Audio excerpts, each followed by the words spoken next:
I've already lost count of the days since they relieved me of duty. Strange how years of your life can just vanish in the blink of an eye. In a flash, you got nothing but time. Time to reflect on everything that's happened.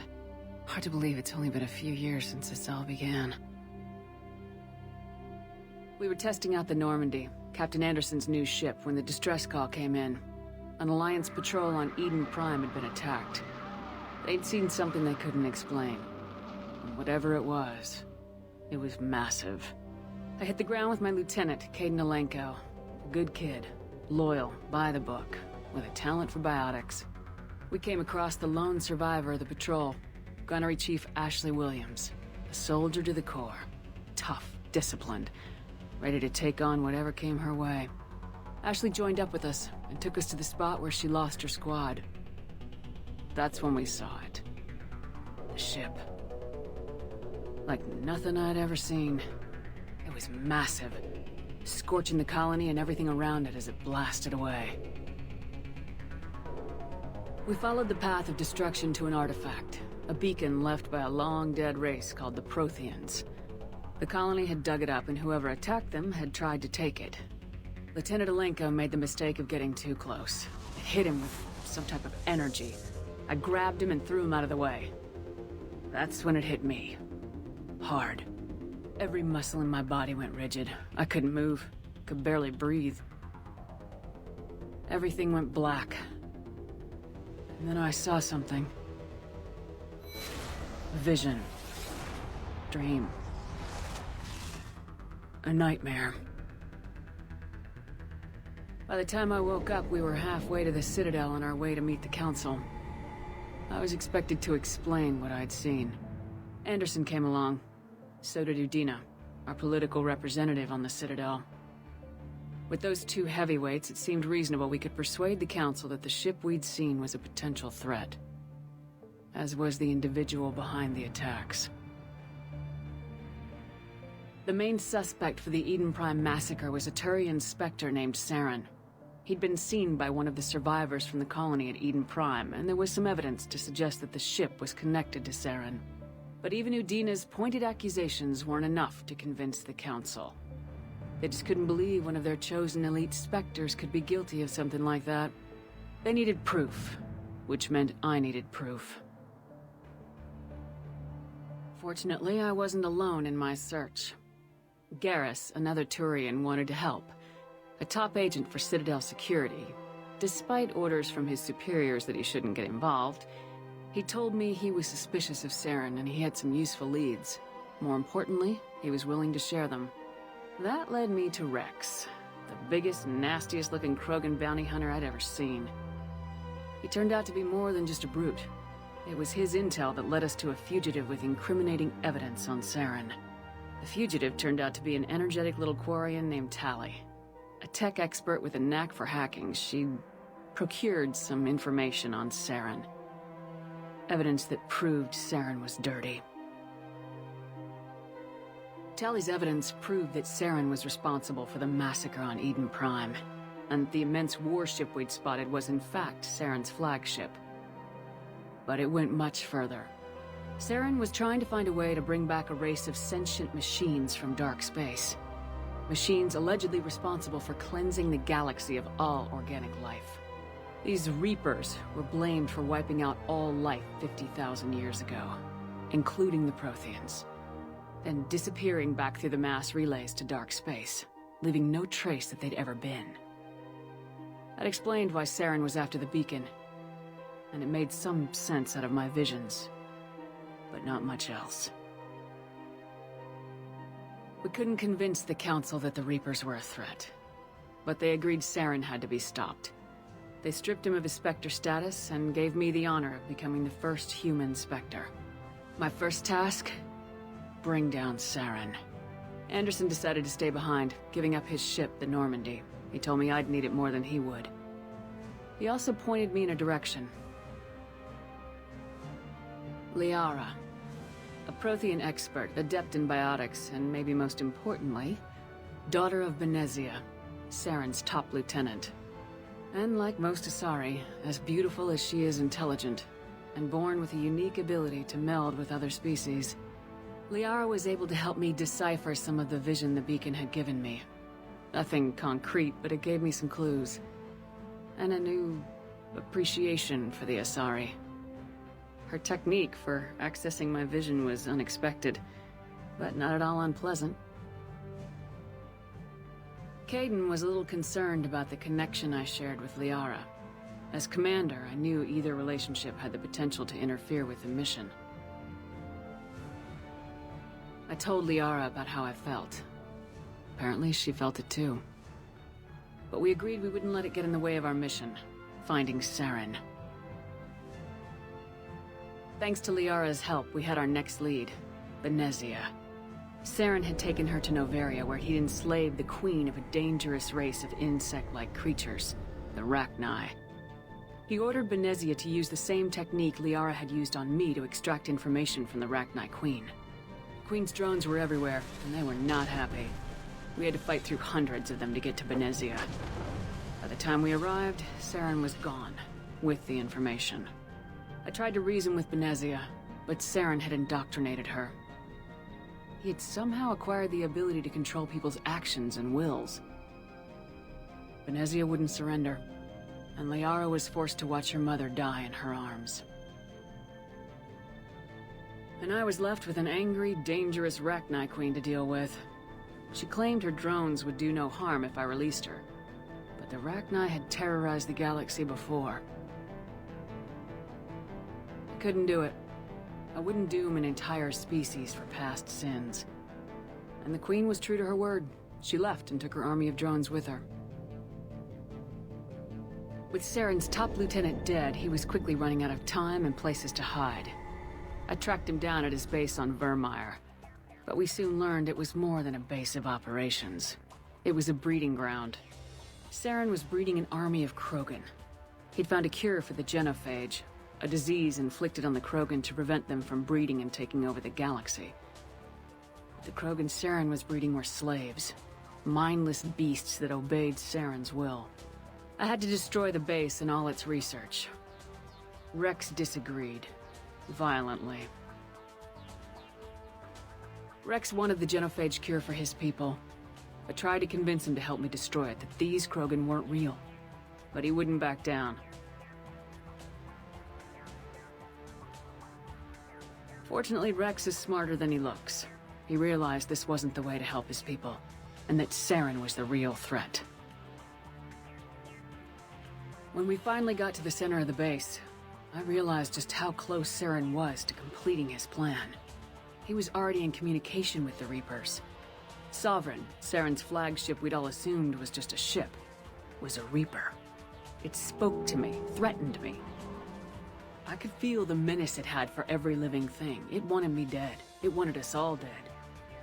And I knew it was capable of doing just that. What I couldn't understand was why Saren would help it. But there was no time to think about it. Sovereign knew where we were. We had to destroy the base and get the hell out. I split my team into 2 squads, sending Ash with one and Kaidan with the other as a distraction. We had a nuke and we planned to use it. Before we could detonate the bomb, Saren showed up. We fought. I stalled him to make time for my team. And in talking to him, I realized the truth. It wasn't Saren who was indoctrinating everyone. It was Sovereign, the Reaper. And Saren was in deeper than all of them. He tried to convince me he was still in control. Said he'd found a way to reduce the Reaper's influence, but he was kidding himself. Or believing the lies Sovereign was telling him. Before I could convince him to stop, he ran, leaving me just seconds to extract my squad mates. I tried, but it wasn't fast enough. I could only save one of them. Kaidan was a good man, and a great soldier. But I had to choose, and I chose Ash. That was the last time Saren would slip away from me. I knew then, the next time we met, one of us would die. With my team mostly intact, we chased Saren and his army to Ilos, a long-lost planet that had once belonged to the Protheans. As we prepared for what we knew would be a desperate fight, I spoke to my crew. We were just one ship, against Saren's growing army. I assured them all that despite the odds, we could defeat him. Liara saw through my words. She knew I was hurting after Caden's death. She could sense my doubts. We both knew this mission could be our last. Until that moment, we put our feelings aside for the sake of the mission. But why wait? We gave in to each other. And it was perfect. While it lasted. We arrived on Ilos close behind Saren. Once on the planet, we discovered a Prothean databank that helped me put the final pieces of my vision together. The Reapers had come 50,000 years ago, and every 50,000 years before that, each time purging the galaxy of life. The Protheans had fought and died like every species before them, but a few survived long enough to leave a parting gift. The Protheans had discovered that the Citadel was the key to controlling the mass relays. By sabotaging the Citadel, they found a way to close the relays to dark space, slowing the Reapers' return, giving us the time we needed to find a solution to stop the Reapers once and for all. Saren knew this. He was leading his army to take control of the Citadel and re-establish the relays to dark space, bringing the waiting Reapers here to destroy us all. We followed him to the Citadel. It was intact, but heavily damaged. He had caught the Council fleets by surprise, and they were only now regrouping. And with Sovereign as his flagship, there was little hope that the fleets could counterattack with enough strength to take back the Citadel.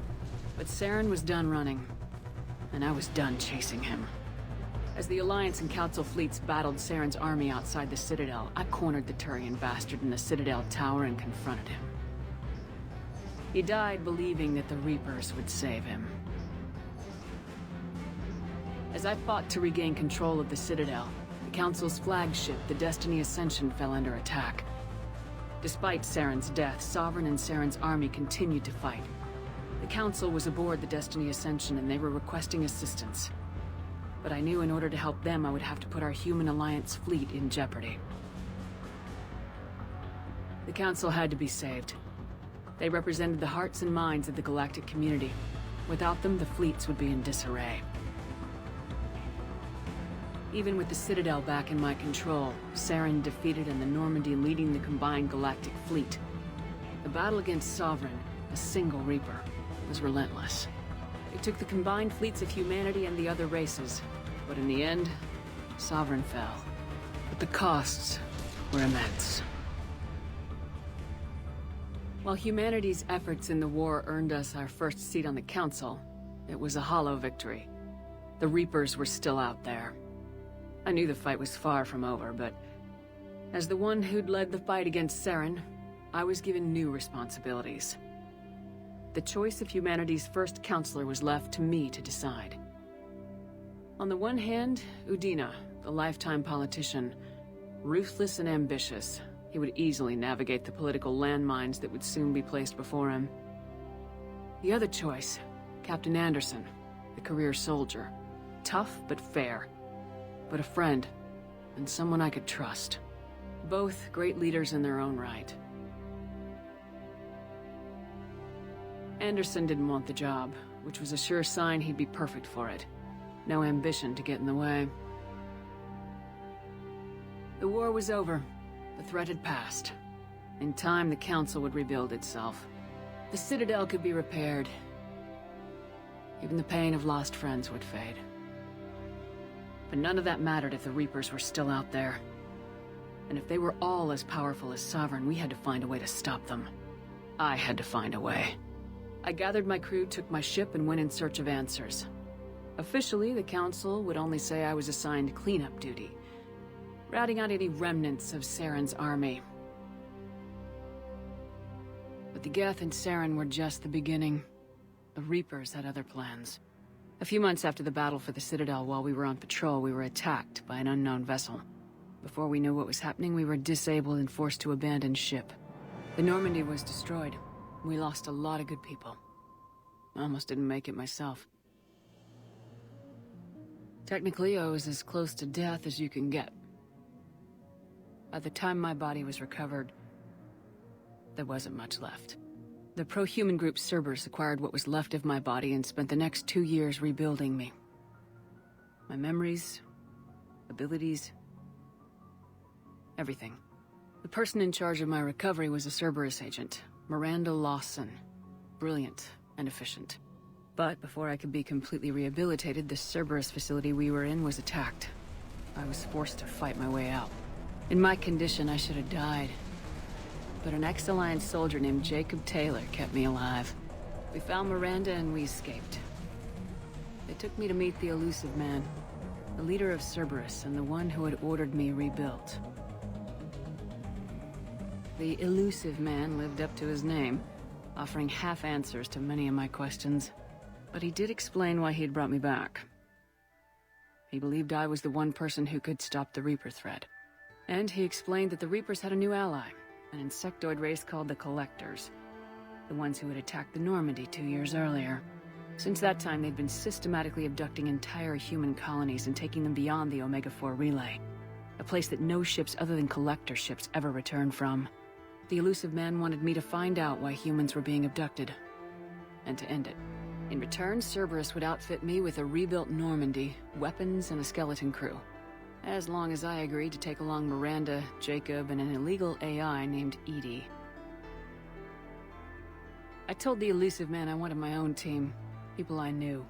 He already had a list of individuals that he wanted, people that might be willing to go on a suicide mission, to head beyond the Omega-4 relay and face the unknown. It was an interesting list. Ex-convicts, assassins, experimental scientists. In the end, it was my choice. It would take time and effort to recruit them all, and with more humans disappearing every day, I wasn't sure I should bother.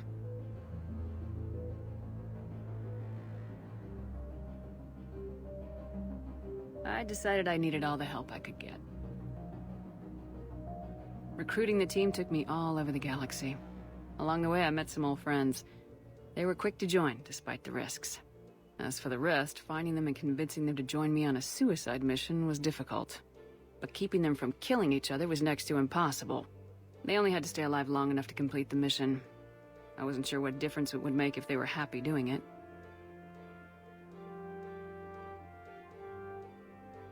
But if we were going to survive this, our best chance was to make sure everyone was working together. I tried to recruit and reconnect with a few of my old squad, but they were suspicious of Cerberus. No doubt why they weren't on the Elusive Man's list to begin with. Worse, they'd moved on. For 2 years, they'd believed I was dead and lost. Now I was headed off on another suicide mission. If things were going to get better between us, it would take time. But I was running out of time. Maybe once the mission was over, we could try to reconnect. With most of the team recruited, we were getting close. We just needed to figure out how to survive the Omega-4 relay. Our best chance came when we discovered a damaged collector ship. We went in knowing it could be a trap, but we had to try. What we found there was almost unbelievable. The collectors weren't a new race at all. They were the twisted remnants of the Protheans, slaves of the Reapers, and humans were the next target. The collectors were abducting tens of thousands of humans for the Reapers, and unless we could find a way to stop them, we'd end up just like the Protheans. We had to escape before we could find out the secrets of the Omega-4 relay, but we were more determined than ever to put a stop to the collectors. All we needed now was a way through the relay. Edie had figured out what we needed, and the Elusive Man knew where to find it. We stole parts from a derelict Reaper to mask our ship's signature, make the Normandy appear like a Reaper, and allow us safe passage through the relay. As soon as we had what we needed, Joker and Edie began testing. But while I was away on mission with the team, the collectors attacked the Normandy, determined to destroy it before we could finish the tests. Joker and Edie did their best to fight them off. They saved the ship, but the entire crew was abducted, taken beyond the Omega-4 relay. Jacob wanted to go immediately and rescue the crew. Edie and Miranda wanted more time to prepare before we attacked.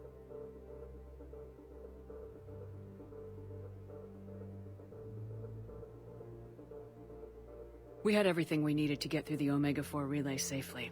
I wouldn't risk the lives of the crew by waiting. Eventually, we were ready to go. I gathered everyone to go over the plan. We all knew this was likely a one-way ticket. The team was as ready as they could be, but they were nervous. We knew this could be our last day together. We were scared and looking for reassurance. Some of us found it in each other.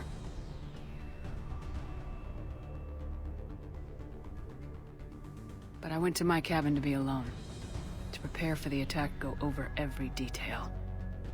I had to make sure we were ready. The day of the attack, everything went as planned, at first. The Normandy made it safely through. As we scanned the wreckage of all the ships that failed before us, we found what we were looking for. The Collector base. And guarding it, a ship that had destroyed the Normandy 2 years ago, and almost ended my life. But this time, we were the attacker. The Normandy sustained heavy damage. We lost some of the team. But eventually we destroyed the Collector ship, and made our way to their base. We knew the fighting inside would be brutal. We arrived intact, and the team was strong, resilient. We repelled every attack thrown at us. Eventually we made it to the heart of the base. To this day, I can hardly believe what we saw there. The collected humans had been dissolved, transformed, and repurposed to create the frame for a new Reaper. A massive human Reaper abomination. We had no choice but to destroy it. The battle caused severe damage to the base, but we needed to destroy it completely. As I prepped explosives to finish the job, we received a message. The elusive man. He didn't want us to destroy the base at all. He wanted to preserve it. He wanted to study how the humans were transformed into the abomination we'd seen. To use the technology of the Collectors to help defeat the Reapers.